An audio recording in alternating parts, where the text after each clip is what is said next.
Hey guys, it's Dragon Ball for Life here today, and I'm back with another video. Now today's video, I'm going to be doing response to my last video where I talked about SethTheProgrammer and his comparison about who would win between Goku and Batman in a hand-to-hand combat situation without any powers. And I stated in that video that if you guys had any disagreements, I'll probably make a response video to that, and this is the video itself. I did see quite a bit of discourse, so I felt like, it's good to make a video right now and talk about my points and also maybe my mindset now since I made that video. But before I get into that, I want to say a big thank you to you guys. I have reached over 100 subscribers. At this point, I'm at like 103, so thank you to you guys. Hitting 100 is, the first milestone that any YouTuber dreams of achieving when they start a YouTube channel. Because once you hit 100, then you go to the 250, 500, and 1000 mark. And then you just keep on climbing up after that. But 100 is usually when you know that you're actually making some serious progress in, the YouTube scene. And I'm very thankful for you guys for subscribing to my channel and, actually viewing my videos. It means a lot to me. That means I'm like 1/10 away from the amount of subscriber count that I need to monetize my channel, and I'm already over 1/4 the amount of watch hours I need for this channel too. It's gonna take quite a bit of while, but most YouTubers take a couple of years before they actually get monetized and their channel starts to go off. So I'm not expecting for me to have insane success right from the jump, especially since a lot of my older videos did have some problems when it came to the quality, and I'm trying to still improve and progress my quality for my videos throughout. So big thank you to OSmackDB for subscribing, and big thank you to OneKidGamer577 for also subscribing. It means a lot when I get you guys to subscribe to this channel because it showcases the videos that I'm producing and the stuff that I'm making actually has a purpose, and I'm not just making them for no reason. But this video, I've had quite a bit of discourse from many different people. One person in particular named King Thanos, he disagreed with me quite a bit, and his argument, which I will get into, I think that's the most important argument, but I was getting arguments from a couple of different other places, so I felt like it was important to make this video. So yeah, let's get into this. I'll be going through a couple of the responses that I've gotten on this video. Now, from King Thanos, I did have a little bit of discussion with him yesterday. He was mentioning how the fact that, this video doesn't make too much sense because it has a lot of cherry picking in it, and that I'm using real life when it comes to these fights. But here's the thing, the cherry picking thing, I don't see that as cherry picking what I was saying. I was pointing out the faults in, each of the arguments that he was making. I'm trying to be as thorough as possible. But for the other part where he's saying using real life, I can kind of see where he's coming from in this. And maybe my approach to that video was a little bit wrong. I will admit that. Because doing this video about who would win in a hand-to-hand combat purely just through skill alone, it is a lot more complex than people think. And I did mention it in that video, but I didn't go enough in depth in it. And what I should have explained was the fact that when you do these scenarios of who would win in a fight, is the reason why it's complex is because there's two ways to look at it. One way to look at it is in the sense of, are we using fictional logic of how fights work, where it's like flashy, ridiculous moves and pressure point techniques and all this other stuff really works? Or are we going to go by real world definitions where a lot of those movies that you see in movies or comics and TV shows are not realistic and not wouldn't work in real life, and fighting is a lot more different? So that's the way I looked at it. So I can definitely see where he got that, and I guess you can say I looked at it in the wrong way. So when you look in those two directions, which way do you think do I think who would win? Now, if we're going based off of ignoring real world logic and just going based off of fictional world and their accomplishments and their resume when it comes to fighting, yes, Batman's resume is bigger, but still you can still apply some real world logic, like majority of 127 fighting styles, but majority of those fighting styles are useless. So it's like he's not gonna be using that useful of fighting styles. But then again, he does have alien ones that are out of this world. But then it's like, well, what are the different techniques from these alien fighting styles than are so useful. And I feel like he didn't really go in depth into what it was. He had like a very, very broad term. Not him, SethTheProgrammer had a very broad, when he was, showcasing the evidence, it was very broad. He didn't go into the moves that he does or how he specifically fights, or like, against an enemy. He said he beats Deathstroke and these guys that are very skilled, but he doesn't show what skilled moves did he use against these guys in these fights. It's just, he just says that this is what happens and we're supposed to believe. And that's one of the reasons I don't like comic books, is they don't really go in depth in showing anything. It's just, this guy won, but these guys can do all this crazy stuff. So that's how I felt about that. And then he did ask for a little bit more explanations, and this is what this whole video is about. He said, you can't use martial arts in fictional world to make sense and stuff like that. But here's the thing. The problem with that is, if that fictional, fighting style works in that world, that does not mean that it will work in another world. Because let's say there's a world that's more realistic, that they don't, take pressure points as an actual, thing. So, in their world, pressure points don't really work. Then, if it does work in the other one, let's say Batman's universe it does, could you really apply that? How does that work then? Because in Batman's universe, pressure point techniques actually work like how it's shown in movies and stuff. But this other universe is more realistic when it comes to fighting, and pressure point techniques don't really work. So will it work just because in Batman's universe it works? Or will it not work because in that universe, pressure point techniques are not, realistically work? So that's where it becomes a little more confusing. Just and when you go to Hajime no Ippo or Kengen Omega or Baki, they might have some more ridiculousness in it, but they're very realistic. So a lot of the moves that you would see from Batman being against these characters would not work because they would not be realistic, because the writers of those know how those martial arts works, and they know how to write in depth. Now, Dragon Ball might not be that in depth, but Toriyama does have some knowledge in martial arts, whereas DC writers, the problem with them, especially from the beginning, and like I stated in my video, I don't want to be ignorant or racist, but they're old white men. I highly doubt these old white men know anything about fighting, especially back then. They don't know the science of fighting, and a lot of these guys are just comic book nerds. So I highly doubt that they know how these martial arts moves work. Whereas in Dragon Ball, they do, so they know how effective it is. And a lot of the moves that I've seen from Batman are very basic ass moves that would any decent level fighter would be able to handle it. So I think that's where I came from it. And he just talked about how he fought aliens and gods and stuff like that. But then again, remember, the only reason Batman's been able to beat these guys is not because of his hand-to-hand combat skills. Seth made it sound like Batman beats all these guys with his hands. No, a lot of times he beats them with his intelligence. He finds, first of all, most of the times when he fights these bigger threats, he has the Justice League there, and he just finds contingency plans to handle them. He might be able to beat them sometimes hand to hand like Superman, but that's when he has an even playing field, like when he uses Kryptonite or uses a mech suit.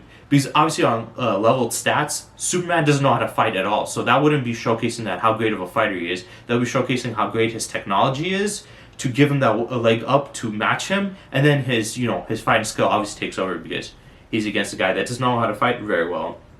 So yeah, we had a bit of a back and forth there, but for me personally, the way I'll go with it is, if we're using fictional logic, yes, I guess you can argue 100% that Batman would beat Goku because he does have a better resume about having more moves, more tactical when it comes to that sense. So yes, if it comes to a fictional version of them fighting, I would say Batman would win. But if we're coming to a more realistic fighting sense, Goku would dominate Batman. Batman's moves, majority of them would not work because they're very unrealistic and very made up. It's like somebody who doesn't know fighting saying fighting styles compared to somebody who has some knowledge but not to the highest extent about fighting, and comparing their fighting styles together when it comes to that. So yes, that's what I would change about my argument. And the reason why I thought of it that way was because Jax Blade did a video too where he got countless different anime characters and put them in an MMA match, and what he was doing with the MMA match was doing it as realistic as possible. And the fact that they weren't using their powers, I thought that was going to be pretty realistic. But he wasn't the only person that had a disagreement with my arguments. There was another person, I can't really pronounce his name, so War Angel LCP Game Break, that's his name, sorry. But yeah, He also another thing I want to talk about is he mentioned. Well, actually, before I get into that, I do want to still talk about King Thanos. His argument about Batman knowing all his moves. Like I said, real world logic does work because here's the thing. My thought process was one. Majority of those moves don't really work, so it's pointless to state that he knows all these fighting moves. Second of all, even if he mastered those, martial arts and stuff, like I said, a lot of the martial arts moves that come from these other ones are either not realistic, and the ones that do work are across the board, used throughout all these other martial arts across the board, are very well known. And the ones that he does use, like I said, the mastery of it, majority of them are fake, or the ones that they add in are not actually martial arts moves in that martial arts style. It was made up by the authors because they didn't know how what martial arts moves they had. But yeah, going to the Vegeta is more tactical fighter than Goku, because I said Goku's more tactical than Vegeta. He did bring up some solid points, though he did have quite a bit like long paragraphs, so I couldn't read them all. But he did mention times where he thought of smart planning, but a lot of times it came from Super, where they dumbed down Goku, made him sound like an idiot. Whereas in the original, Goku was just a genius when it came to fighting. And when we're talking about tactical fighting, there's two types of planning for a fight. There's one is like pre-planning, and there's one that's planning while fighting. Now, pre-planning, usually people like have a game plan. You see this with like boxers or MMA fighters, like I was planning to do this and that. But when you get into a fight, it gets a lot more complex because you can't always have 100% every variable on what would happen in the fight, how it would play out. Sometimes you can, but not always. And when you get into a fight, it's a lot more chaotic, so you have to think up on the fly, where Goku is better on that case. Vegeta, he makes a plan, and they say he thinks very deeply, but he rarely, if ever, thinks that deeply about fighting his opponents. Like, when he was fighting all these other opponents throughout Dragon Ball, not Dragon Ball, but Dragon Ball Z, he wasn't really thinking too in-depthly when he was fighting against Zarbon and these other guys. And he stated, well, in the Frieza saga, he was planning with the Dragon Balls. But that's not fighting IQ. That's different. That was intelligence in a different way. That was intelligence through sneaking around and hiding and, trying to get the one up on them. But in a fight, that doesn't really matter. Him being smart enough to know, how to get the Dragon Balls away from them and hide it and strategies on that is not the same thing as, oh, I know what to do if they're fighting me and they're faster than me. I just have to read their movements or, understand what they're going to do next. So yeah, like I was saying, those are different styles. Like that's what I feel like Seth did wrong too. He stated that he has the ability to predict if somebody's coming from the future and stuff like that. And it's like, that has nothing to do with fighting. That's not just because you're able to predict stuff like who's going to arrive where, or what crime somebody committed, or their mindset when they committed the crime, or what they were going to do, is not the same thing as being able to analyze somebody in a fight and realize moves and be like, oh, look, they're going to throw a hook, and the best way to block a hook is do this or dodge and that. That's not the same. So those ways don't really work the same. And Vegeta has been stated in Z when they talked about it, where the problem with Vegeta is he mainly focused on power. When it came to fighting, he thought fighting was just purely about power, but Goku knew that it was also about mindset, and he knew it was also about skill and how you use those skills in a fight. Vegeta's more he's more of an aggressive fighter. He's more of an aggressive, brutal fighter that comes in swinging and hitting his opponents. He does think, but he does do it a lot more aggressively and doesn't fully think. Whereas Goku, on the other hand, he might not come in right away thinking, but he is always on the more defensive side, and he tries to understand his opponent and then fights them. And we see this with Vegeta. People always complain, why is Goku always not coming out from the jump with this high power? It's different mindsets when it comes to fighting. There's some fighters out there that come in, speed blitzing their opponent. For example, Michael Chandler. He's known for, speed blitzing his opponents, and he's very powerful, but the thing is he has stamina issues. But that's a little different. But the reason he comes out aggressive, and he does do significant damage and he's dangerous, but the thing is he usually drops his guard. He gets caught up and he falls for traps a lot because he's too aggressive. So aggressiveness can help, but Goku's fighting style is like a counter striker, where he's more willing to take, damage and block and start off weaker to understand his opponent. And like I said, this is just two different mindsets. People always shit on Goku for holding back, but that is a smarter way to be able to analyze your opponent. Because if you're always just jumping right off the jump, going to your powerful form, one, you will never learn anything about the person. The more you're able to, hold back and try to read the person, you will understand, you will have better, ability to, analyze fights. Whereas if you always just come out there and dominate them, what if you fight somebody that's stronger than you? Even if you do pull out your most powerful form, like Vegeta, if he pulls out his most powerful form, he didn't take the time to, analyze his opponent's abilities. Now his opponent, he doesn't have him read up, and he's beating him because Vegeta doesn't have the strength advantage. Whereas Goku, he would start off weak, but he is trying to realize or understand who, what they can do and what they're capable of, which is a more tactical, full way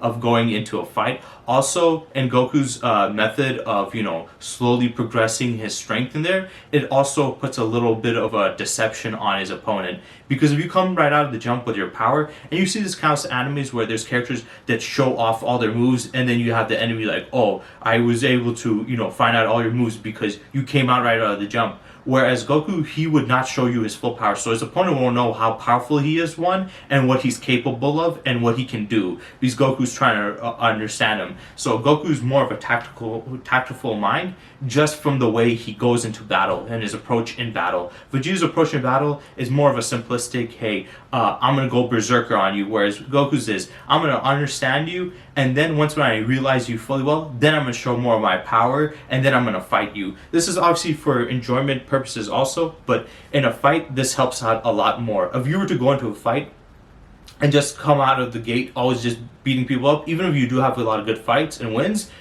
you would not learn as much as if you were to take more of your time slowly. You shouldn't obviously do it too slowly, but slowly enough where you can realize and understand your opponent's fighting style. For example, Canelo Alvarez, he's known as a counter striker. He is slow throughout most of the first rounds. Most of the first rounds, he is just gathering data. He's not really doing much, but then as the fight progresses, he starts to dominate his opponents, and he's known as one of the most tactical fighters. Whereas there's other ones that come out more of the gate striking, and they might have better showing, but that doesn't mean they're more tactical as a fighter. So that's where I would go with that. I think Goku is 100% more tactful because of his mindset and his ability to try to analyze the person, and the fact that he's been more trained in it. Whereas Vegeta is more, he just comes out of the jump. Not always, but usually more. And another person's comment, Fiat Wind, I'm pretty sure that's how you pronounce it. He states that, and this is just purely for striking, not striking, but real life martial arts. He says that striking martial arts surpasses grappling if the fighter has good takedown defense. And he mentions how in UFC most of the fights are won by knockout. Here's the thing about that. Takedown defense is an excuse that a lot of these strikers use just because they can't wrestle for shit. And the ones when they have takedown defense, it only prevents grapplers that are on low level, because that there's different levels of striking and grappling. And usually a low level grappler can handle we're doing comparable. You have to be considerably a decently well striker to beat somebody who's a grappler. And most grapplers in the UFC are not that really good. And the ones that are the BJJ guys usually lay on their back, and most of the fighters don't engage into that anymore. They wait for them to stand back up, and obviously they have to get in a striking match. But wrestlers is different. They grapple you and take you down, which there isn't as many as wrestlers as there are BJJ guys when it comes to grappling.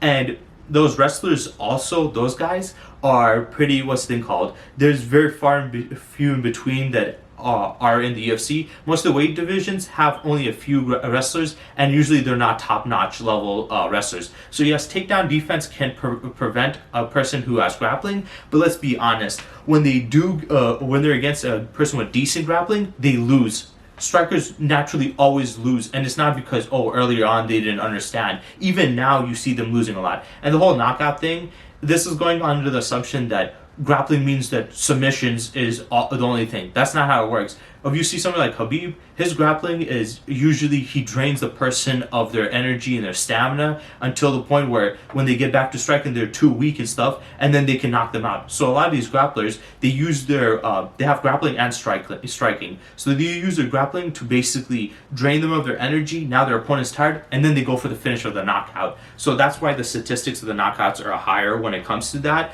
But the most useful thing about grappling is not, oh, it's submitting opponents. It's holding your opponent down for the decision wins, whereas like you have the most more takedowns or more control. And for the ones for the knockout, it's because they drain them of their energy by grappling to them. We see all these top-notch strikers, they can't win. If it was that simple as just have good takedown defense, so many of these guys wouldn't be losing. I mean, look at most of these divisions and their champions, how they're all grapplers. We had in the lightweight division, we had Khabib for a long time. Then we had Charles Oliveira, and now Islam is the champion. They're all grapplers. You look at the welterweight division, you have Usman that was there for the longest, though he lost to Leon Edwards.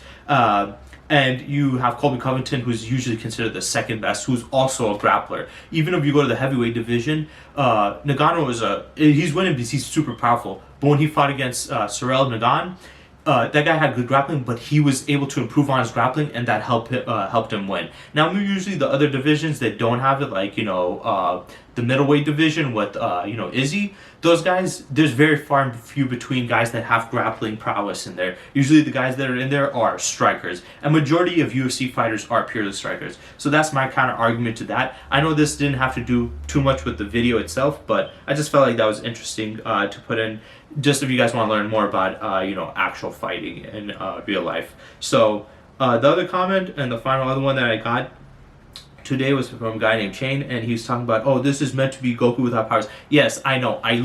It's stated in the title, and I told people, if you're going to use Goku can body him because he's this powerful, is stupid. I know that. But also, I never mentioned anything about Super Saiyan forms or strength and stuff like that. The Ultra Instinct thing, I only mentioned it because what's the name? Seth mentioned, Ultra Instinct and these stuff where they can sense their opponent or, their body reacts naturally. So I'm only using it based off of that. And I'm not saying that, because it is confusing to use, Ultra Instinct, because in reality, it is a thing. It's basically just, your body, is your body's natural response and reflexes kicking in when you're about to be attacked without even your brain processing it. And you see this in other sports where it's called getting in the zone.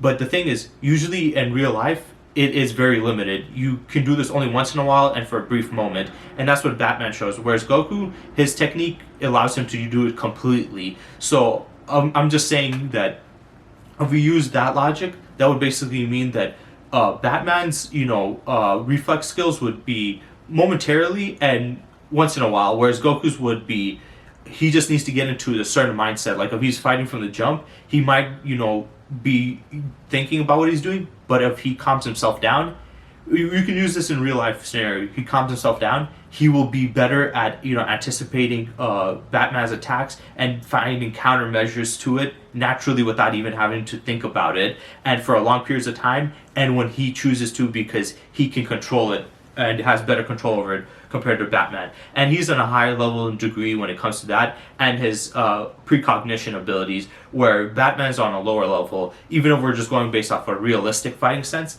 So no, you're wrong on that regard. Sorry to break it to you, man. Like I said, I already took that into consideration, and I don't know where he's getting this. Also, he stated that Seth used Goku's best feats, and he's using, Batman's best feats. What's wrong with that? The problem with Batman's best feats is they're not really his best feats. They're over-exaggerated feats, like saying Ares knows every combat style because he knows every war battle tactic, which, like I stated, battle tactic and fighting tactics are two different things. It's like saying a martial artist would be good in a war, or a soldier would be good in martial arts. Like, that could happen, but that's not. It's not just like that's naturally how it happens. It can happen, but that's not the 100% case. But The feats, like I said, they were morally high, ridiculous. Like saying Batman can dodge bullets because he can do this. That is not realistic. Let's be honest, even in the comic book sense, because these guys are supposed to be street level characters. They're peak human. How the hell are they dodging bullets of their peak human? Even in that logic, it doesn't make any sense. So it's more reasonable to say that that's an inconsistency in their writing, because naturally, if they have peak human levels of speed, they should be only fast enough at peak human levels, not at bullet levels, which would put them at supersonic speeds, which would put them at superhuman levels. It's just not realistic.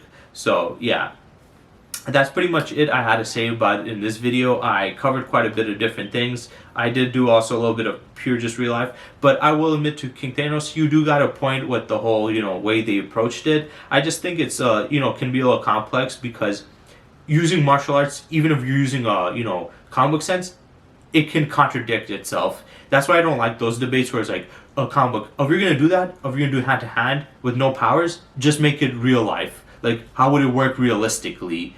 Because doing it this way, it's very nonsensical, because a lot of these moves and these stuff that they're doing, they're not very realistic, but also it's like, it might work in your universe, but if it's against another universe where they're more, realistically fighting, how would that work against them then? Because in their universe, they will consider that not realistic. So it's just like, it gets a little confusing when it comes to that, especially when you're using martial arts, which is real world fighting and concepts that you can actually be proven. So it gets a little confusing. I think Jack's Blades, when he did his video on it, which I think you guys should go check that one out, when he did his video on the anime characters one, I think that one was a significantly better video than Seth's one, because that one was more reasonable. Yeah, because that one works better. I think if you're going to do this style his way, where you do it in a realistic aspect for martial arts, works better than if you do fictional, because like I said, different fictional universes, they have different ways that these techniques work. But once again, if we're going based off of the resume and just ignoring how martial arts work in real life, Batman would win, because he has better credentials, he has more fighting styles, he has more techniques, he's shown to have crazier feats of deduction or whatever. But if we're using realistic fighting style, Batman's fighting style is that of a person who does movies that is mostly fake, whereas Goku's is not a completely polished version of real fighting, but it's still real. Like, Goku does like realistic fighting styles, like his fighting does look natural, whereas Batman, not all of his is fake, but majority of it is. He would have like rookie level like fighting experience, where like his fighting style would be mostly rookie level, whereas the rest would be made up shit that wouldn't work. And Goku's one would be he would be a decent fighter, but his fighting style wouldn't be perfect, but Goku would win in real life. So that's how I look at it. That's it for this video. That's my response to this one. If you guys don't like it, whatever, I don't really care. Just comment in the comment section down below what you guys thought about this one and what's your opinion on it. So yeah, I hope you guys enjoyed, and stay tuned for next time.